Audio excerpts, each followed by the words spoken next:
বন্ধুরা যদি দেখেন যে আপনাদের বিফলের পর বিফল যাচ্ছে, আপনারা কখনোই সফল হতে পারছেন না এবং আপনাদের প্রত্যেকটা কাজের মধ্যে বাধা এসে উপস্থিত হচ্ছে, হওয়া কাজটা হয়েও হচ্ছে না। আর আপনার যেটা কাজ হয়নি সেটা তো এমনভাবে পণ্ড হয়ে গিয়েছে যে সেই কাজের আর ধারের কাছেও আপনি যাওয়ার মতো যোগ্যতায় নেই।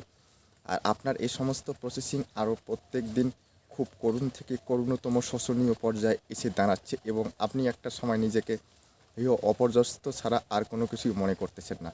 সমস্ত জায়গাতেই বাধা, বিঘ্ন, বিপত্তি এবং অসফলতা, ব্যর্থতা এবং আপনার চূড়ান্ত ব্যর্থতার পর ব্যর্থতা এসে আপনাকে দুর্বিষহ করে দিচ্ছে। তখন আপনার একটাই মনে হবে যে আর কখনো সম্ভবপর না আমার সাকসেসফুলের দিকে এগোনো, বা আমি সফলতার মুখ কখনো দেখতে পারবো না, আমার দ্বারা আর কখনো এটা সম্ভবপর না। আপনার সমস্ত কাজ একের পর এক পণ্ড হতে হতে এমন একটা পর্যায়ে চলে আসবে যে সেই মুহূর্তে আপনি আর নিজেকে সামাল দিতে পারবেন না, আপনি আর নিজেকে নিজে ধরে রাখতেও পারবেন না। আপনি সেই সময় গিয়ে এমন একটা শোচনীয় করুণ পর্যায়ে চলে যাবেন যেটাকে বলা হয় আপনার ডেড পর্যায়, অর্থাৎ আপনি জীবিত থেকেও মৃত।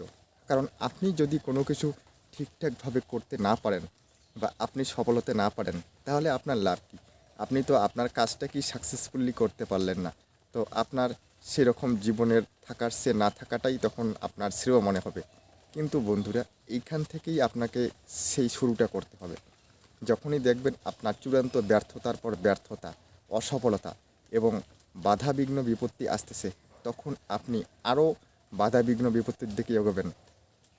আপনি এগিয়ে যাবেন সেই বাধাবিঘ্ন বিপত্তির পথে, যেই বাধাবিঘ্ন বিপত্তিটা আপনাকে আরও করাল গ্রাস করে নেবে এবং আপনাকে আরও অসফলতার দিকে ঠেলে দেবে। আপনি আরও ইচ্ছে করে অসফলতার দিকে এগোবেন, কারণ আপনি জানবেন যে আপনার সফলতা আসবে, সেটা ভেবে নিয়ে আপনি সেই দুর্বিষহ মরুভূমির পথ দিয়ে আপনি মরীচিকা দেখতে দেখতে এগোতে থাকবেন এবং একটা সময় এই মরীচিকার পরে কিন্তু সত্যিকারেরই আপনি একটা পুষ্করণী পেয়ে যাবেন, যেটা হচ্ছে গিয়ে আপনার জন্য মরুভূমির মরীচিকার পরবর্তী তৃষ্ণা নিবারণের জন্য একটা সর্বোচ্চ প্রচেষ্টার সফলতার সিঁড়ি।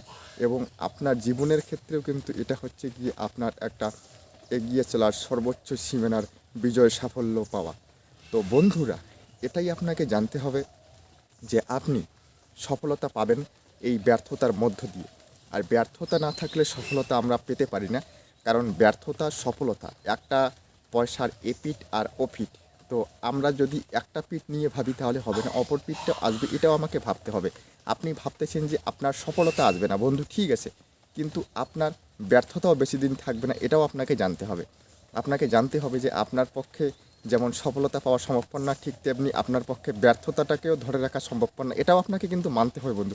আপনি যদি মানতে পারেন যে আপনি কোনো দিনই সফলতা হতে পারবেন, তাহলে আপনাকে এটাও মানতে হবে যে আপনি সবসময় ব্যর্থতা থাকবেন না, আপনি কোনো না কোনো সময় ব্যর্থতা পেরিয়ে সফলতার দিকে এগিয়ে যাবেন। তো বন্ধুরা, এটা একটা সাধারণভাবে আপনাকে বুঝতে হবে যে আপনি সফলতা পাবেন, আর ব্যর্থতা আপনার কিন্তু চিরকাল থাকবে না। এই ব্যর্থতা একদিন চলে গিয়ে আপনার সফলতা চলে আসবে, আর সেই দিন সেই সফলতা আপনি দেখতে পারবেন যেদিন আপনার বিজয়স্তম্ভের সিঁড়িটা পৌঁছে আপনি সফলতার পতাকা হাতে ধরবেন। তো বন্ধুরা, সেই সময়টা পর্যন্ত আপনাকে অপেক্ষা করতে হলে আপনাকে এগিয়ে চলতে হবে আরও ব্যর্থতার মধ্য দিয়ে, চূড়ান্ত ব্যর্থতার মধ্য দিয়ে এগিয়ে চলে সেই সফলতার বিজয়স্তম্ভে পৌঁছে সফলতার বিজয় পতাকা ধরাটাই হচ্ছে আপনার চূড়ান্ত লক্ষ্য এখন থেকে। ধন্যবাদ বন্ধুরা, ভালো থাকবেন, সুস্থ থাকবেন, জয় হিন্দ।